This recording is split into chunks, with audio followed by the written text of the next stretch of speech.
ముఖ్యమంత్రి తిరుగుతాడే అసలు ఎప్పుడన్నా విన్నామా ముఖ్యమంత్రి సర్పంచ్ ఎలక్షన్లో తిరిగి ఓట్లు వేయమంటాడు ఎవడన్నా? కానీ రేవంత్ రెడ్డికి భయం పుచ్చుకొని తిరిగి అధికార దుర్వినియోగానికి పాల్పడి ఇవాళ కలెక్టర్లను అడ్డం పెట్టుకొని గవర్నమెంట్ సొమ్ముతోని గవర్నమెంట్ బస్సులు పెట్టి పోలీసు వాళ్ళని పెట్టుకొని అన్ని జిల్లాలు తిరిగొచ్చిండు. అది మొత్తం ఎన్నికల నిబంధనలు ఉల్లంఘించిండు. బతుకమ్మ చీరలు కట్టుకొని వచ్చి మా కాంగ్రెస్ పార్టీ వాళ్ళని గెలిపిననే చిల్లర మాటలు కూడా మాట్లాడిండు. నీ ముఖానికి నువ్వు ఏమిచ్చినావు? ఆయన ముచ్చటనే సగం, ఏది చూసినా సగం సగం ఆగమాగం.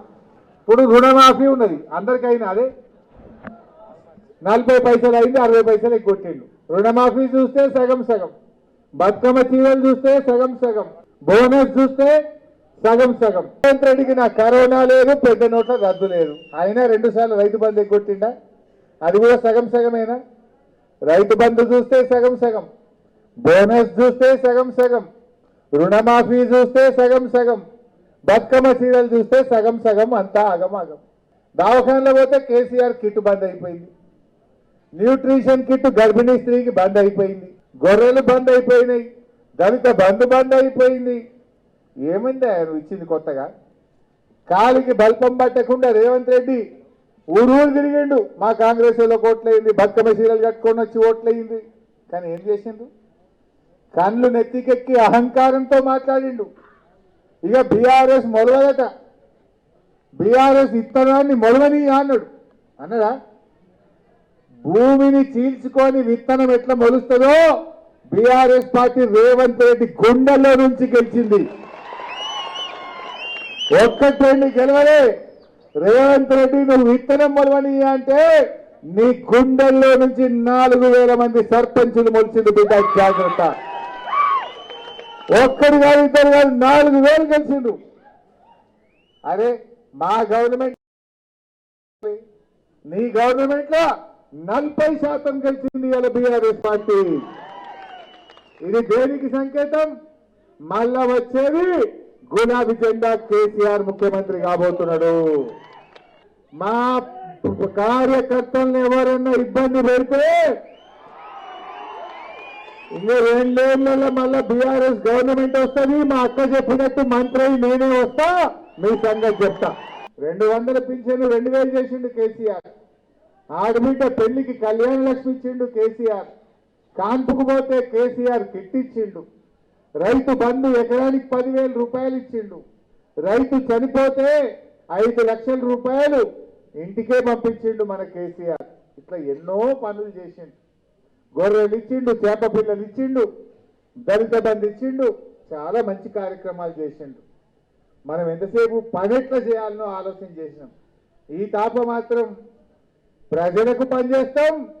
ఎవరెవరైతే మా వాళ్ళని తిప్పలు పట్టిందో వాళ్ళ పని కూడా పడతాం, బిడ్డ ఇచ్చిపెట్టడం లేదు. ఈసారి మీరు ధైర్యంగా ఉండండి. అరే తక్కువ మాటనా ఇది? పోలీసు వాళ్ళని పెట్టినా, పైసలు వంచినా, మద్యాన్ని వారించినా మా అందరిలో 72 మంది సర్పంచులు గెలిచింది. ఇలా అద్భుతమైన విజయాన్ని సాధించింది. మీ అందరికీ శుభాకాంక్షలు. అంతా బక్కపరిచిన వాళ్ళు, పేదోళ్ళు, పైసలు లేవు కానీ ప్రజల హృదయాల్లో మంచి పేరుంది కనుకనే మీరు అందరూ గెలిచారు. కేసీఆర్ ఉండగా ఒక మంచి పని చేసిండు.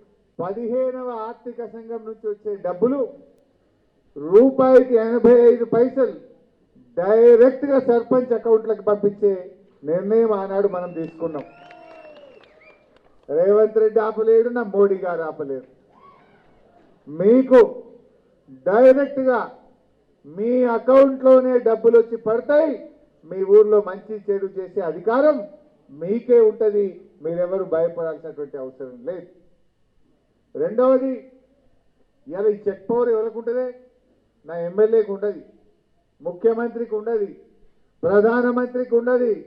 ఇవాళ రాజకీయ ప్రజా ఎవరికైనా ఉన్నదంటే అయితే భారత రాష్ట్రపతికే ఉంటుంది, తప్పితే మా సర్పంచ్ గారికే చెక్ పవర్ ఉంటుంది. మీరంతా పవర్ఫుల్. మీరు ఆనాడు కేసీఆర్ గారు సంగమేశ్వర బసవేశ్వర ప్రాజెక్టు రూపకల్పన చేసింది.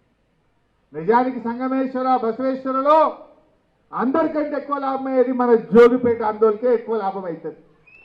1,50,000 ఎకరాలకు నీళ్లు వస్తాయి. ఇటు సంగమేశ్వరంకేలు వస్తాయి, ఇటు బసవేశ్వరంకేలు వస్తాయి. రెండు దాంట్లకెళ్ళి వస్తాయి మనకు నీళ్లు. 1,50,000 ఎకరాలకు కాళేశ్వరం నీళ్లు తేవడానికి కేసీఆర్ రూపకల్పన చేసింది. పనులు ప్రారంభమైనవి మన మున్పల్లిలో. కానీ ఇప్పుడు కాంగ్రెస్ గవర్నమెంట్ వచ్చి 2 ఏళ్ళు తట్టడి మట్టి ఎత్తలేదు. దాన్ని ఆన్నే బండబెట్టిండ్రు. ఇవాళ నిజంగా కాళేశ్వరం నీళ్లు మన జోగుపేట, ఇప్పుడు గజ్వేల్ కానీ, మెదక్ కానీ, దుబ్బాక కానీ, సిద్దిపేట కానీ, అటు మానకొండూరు, హుస్నాబాద్, అవన్నీ కాళేశ్వరం నీళ్లతో పంటలు పండుతున్నాయి. మల్లన్న సాగర్ నిండా ఉన్నది.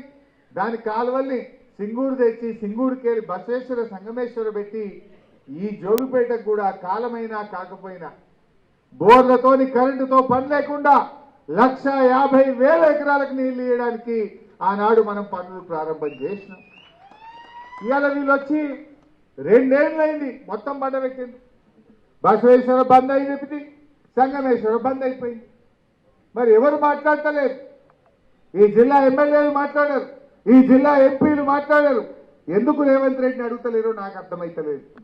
సంగారెడ్డి జిల్లాను ఇలా రేవంత్ రెడ్డి చిన్న చూపు చూస్తున్నాడు.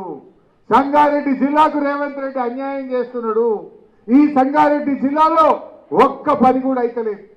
మొన్న రేవంత్ రెడ్డి జహీరాబాద్కి వచ్చిండు,